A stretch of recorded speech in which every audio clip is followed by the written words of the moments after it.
China's yuan falls below 70 US dollars.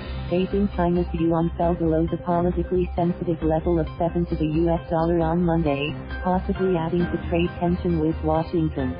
The currency weakened to 7.0177 in early trading following President Donald Trump's threat last week of tariff hikes on additional Chinese imports in a fight over Beijing's trade surplus and technology policies. The yuan's weakness is among a series of U.S. complaints that are fueling tensions with Washington. American officials complain a weak yuan makes China's exports too inexpensive, hurting foreign competitors and swelling Beijing's trade surplus. The level of 7 yuan to the dollar has no economic significance, but should revive U.S. attention to the exchange rate. Trump's tariff hikes have put downward pressure on the yuan by fueling fears economic growth might weaken. The U.S. Treasury Department declined in May to label China a currency manipulator but said it was closely watching Beijing. Chinese leaders have promised to avoid competitive devaluation to boost exports by making them less expensive abroad. But regulators are trying to make the state-controlled exchange rate more responsive to market forces, which are pushing the yuan lower.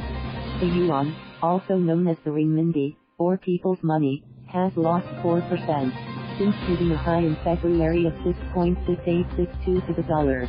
That helps exporters cope with tariffs of up to 25% imposed by Trump on billions of dollars of Chinese goods. But it raises the risk of inflaming American complaints. Trump rattled financial markets Thursday by announcing plans for 10% tariffs on billions of Chinese goods, effective September 1st. That would extend penalty duties to almost all U.S. imports from China. China's central bank sets the yuan's exchange rate each morning and allows it to fluctuate by 2% against the dollar during the day. The central bank can buy or sell currency or order Chinese commercial banks to do so to dampen price movements. The Treasury report in May said U.S. authorities believe direct central bank intervention this year has been limited. However, it urged Beijing to take the necessary steps to avoid a persistently weak currency. A weaker yuan also might disrupt Chinese efforts to shore up weakening economic growth by encouraging an outflow of capital from the world's second largest economy. That would raise borrowing costs. The central bank tried to discourage speculation last August by imposing a requirement that traders post deposits for contracts to buy or sell yuan. That allows trading to continue but raises the cost. Thank you for watching. Please subscribe.